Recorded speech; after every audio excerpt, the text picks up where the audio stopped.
Hello everyone. सो इस part की शुरुआत के साथ हमें दिखाया जाता है कि यांग मिनमिन को अपने घर में रुकने की परमिशन दे देता है। फिर तभी उसके अपार्टमेंट में फैंगशिंग आती है और उसकी आवाज सुनने के बाद वो मिनमिन को बाथरूम में बंद कर देता है। वो उससे रेजर लेने आई होती है, लेकिन वो उसे बातों में लगा के योंगसुआ की गर्लफ्रेंड के बारे में उसे बताने लगता है कि वो अपनी गर्लफ्रेंड के साथ कल अपार्टमेंट में था। ये सब सुन के फैंगशिंग का दिमाग खराब हो जाता है और वो यांग से कहती है कि तुम्हारा दिमाग सिर्फ उल्टा ही चलता है, और वो उसे सुनाकर वहाँ से चली जाती है। और मिनमिन यांग से आके पूछती है कि क्या आपने सच में योंगसुआ की गर्लफ्रेंड को देखा है, पर यांग उसे कुछ भी नहीं बताता। फिर नेक्स्ट डे हमें दिखाया जाता है कि फैंगशिंग योंगसुआ से मिलने के लिए उसके घर जाती है, जहाँ योंगसुआ उसे देख के खुश होता है। पर फ्लैशबैक में हमें दिखाया जाता है कि यांग की सरप्राइज विजिट के बाद फैंगशिंग और योंगसुआ के बीच में झगड़ा हो गया था, क्योंकि फैंगशिंग ने उससे साफ साफ कह दिया था कि मुझे लगता है कि हम दोनों को ब्रेकअप कर लेना चाहिए। और इस पे योंगसुआ को गुस्सा आ जाता है, जिसके बाद उनकी मूवी डेट भी अच्छी नहीं जाती है और योंगसुआ से सजेस्ट करता है कि हमें कल मिलना चाहिए। एंड बैक टू प्रेजेंट हमें दिखाया जाता है कि फैंगशिंग उसे मिलने आती है और उसके लिए नूडल्स भी लाई होती है,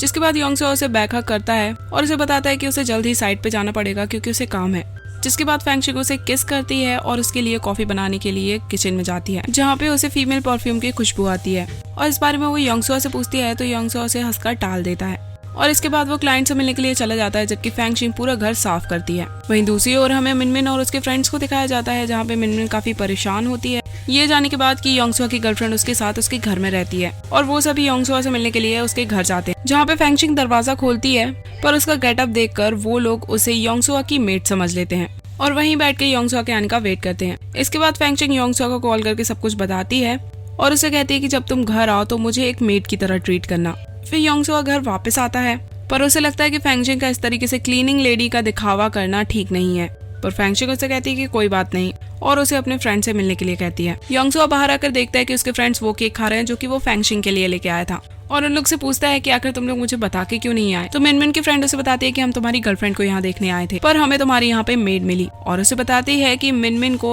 प्रोफेसर यांग से ये बात पता चली थी। जिसपे योंगसुआ से पूछता है कि आखिर तुम प्रोफेसर यांग से कब मिली। तो मिनमिन की फ्रेंड उसे बताती है कि कल रात मिनमिन उनके घर पे रुकी थी। ये सुन के अंदर कुछ टूटने की आवाज आती है और योंगसुआ समझ आता है कि फैंगशिंग अंदर सब कुछ सुन रही है। और मिनमिन उनसे कहती है कि मुझे लगता है कि प्रोफेसर यांग मुझे बहुत पसंद करते हैं, इसलिए उन्होंने मुझे कल रात घर पे सोने भी दिया। ये सुनने के बाद फिर से अंदर से कुछ टूटने की आवाज आती है और सभी उस ओर पलट के देखते हैं, और मिनमिन की फ्रेंड कहती है कि मुझे लगता है कि तुम्हारी मेड को ढंग से काम करना नहीं आता। जिसपे यांग ऑकवर्डली हंसता है और उनसे कहता है कि मुझे लगता है कि प्रोफेसर यांग को मैच्योर लड़कियां पसंद है, और वो सिचुएशन को संभालने की कोशिश कर रहा होता है। पर तभी मिनमिन सभी को बताने लगती है कि प्रोफेसर यांग की जो बहन है वो काफी वियर्ड है और उसका मजाक उड़ाने लगती है, और योंगसुआ को ये सब कुछ सुन के काफी गुस्सा आता है और फिर फैंगशिंग शर्मिंदा फील करके वहाँ से चली जाती है। पर योंगसुआ उसके पीछे एलिवेटर में जाता है और उसे किस करता है और उससे कहता है कि अब वो इंटर्नशिप छोड़ देगा, क्योंकि अब वो चाहता है कि सभी को उनके रिलेशनशिप के बारे में पता चले और उन्हें इस तरीके से अपनी रिलेशनशिप ना छुपाना पड़े। पर फैंगशिंग उससे कहती है कि क्या तुम पागल हो गए हो। पर योंगसुआ को लगता है कि उसने उसकी बात मान के बहुत बड़ी गलती कर दी है, और अगर अब ये बात फैंगशिंग के भाई को भी पता चल जाए तो उसे इस बात का कोई डर नहीं है। फैंगशिंग उसे इतना फ्यूरियस देख के कहती है कि ठीक है, तुम्हें जो सही लगे तुम वो करो। तो ये कहने के बाद वो खुशी से वहाँ से चली जाती है।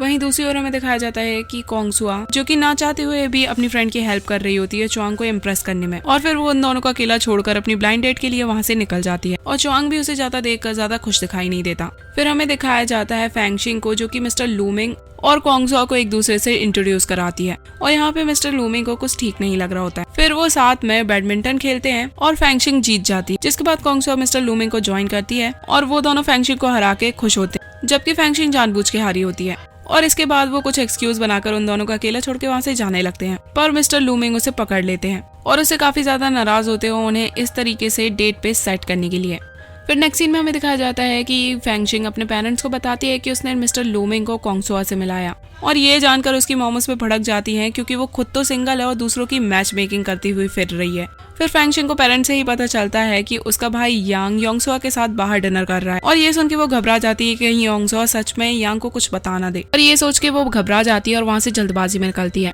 वहीं दूसरी ओर में योंगसुआ और यांग को दिखाया जाता है, जहाँ पे योंगसुआ अपने रिलेशनशिप के बारे में उससे बात कर रहा हो, और यांग को ये जान के काफी अजीब लगता है कि वो लड़की इस रिलेशनशिप को पब्लिक नहीं करना चाहती, और यांग उसे उदास देखकर कहता है कि तुम्हें अपनी रिलेशनशिप में खुश रहना चाहिए, जबकि तुम इतने डिप्रेस्ड और उदास दिखाई दे रहे हो। और वो योंगसुआ को सजेस्ट करता है कि उसे ब्रेकअप करना चाहिए, जिसपे योंगसुआ उससे कहता है कि वो उस लड़की को बहुत चाहता है, और वो यांग को बताता है कि वो ये रिलेशनशिप सिर्फ इसलिए सीक्रेट रखना चाहती है क्योंकि वो मुझसे एज में बहुत ज्यादा बड़ी है। पर इतने में ही काफी गुस्से में वहाँ पे फैंगशिंग आ जाती है और आकर वो यांग से लड़ने लगती है। फिर इसके बाद वो भी उन लोगों को ज्वाइन करती है और यांग योंगसो को सजेस्ट करता है कि उसे फैंगशिंग के साथ अपनी प्रॉब्लम शेयर करना चाहिए, क्योंकि वो एज अ वुमन उसकी गर्लफ्रेंड का पॉइंट अच्छे से समझ सकती है। पर यांग को यहाँ पे ये नहीं पता होता है कि फैंगशिंग ही योंगसो की गर्लफ्रेंड है और वो यहाँ पे एक बड़ी लड़ाई को दावत दे रहा है। और इसके तुरंत बाद ही योंगसो और फैंगशिंग में काफी बड़ी बहस छिड़ जाती है और फैंगशिंग यहाँ पे योंगसो से कहती है कि अगर तुम दोनों में काफी बड़ा एज गैप है तो तुम लोगों को अपनी रिलेशनशिप को सीक्रेट ही रखना चाहिए। पर योंगसो उससे एग्री नहीं करता और कहता है कि जब हम लोगों के बीच में सब कुछ ठीक चल रहा है तो हम लोग पब्लिकली क्यों नहीं आ सकते।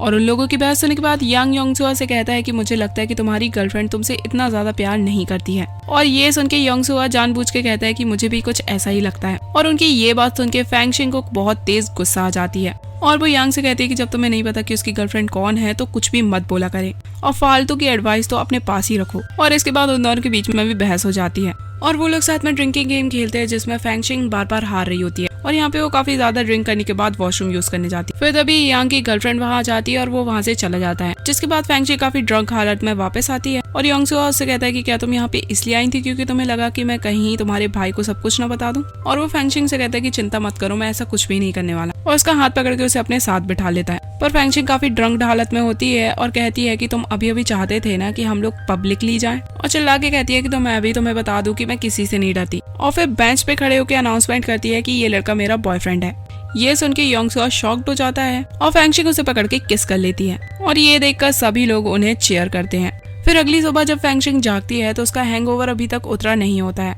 और वो याद करने की कोशिश करती है कि आखिर कल रात हुआ क्या था। और सब कुछ याद आने के बाद वो काफी फ्रस्ट्रेटेड फील करती है। फिर नेक्स्ट सीन में हमें दिखाया जाता है कि वो बाहर जाती है और देखती है कि मिस्टर लू मिंग उसके घर आए हुए हैं और वो अभी भी उससे नाराज होते हैं क्योंकि उसने कोंगसुआ के साथ उन्हें सेट करने की कोशिश की थी, जिसकी वजह से फैंगशिंग को उनको सॉरी बोलना पड़ता है। और इसी के साथ ये पार्ट यहीं पे एंड होता है। तो see you guys in the next part.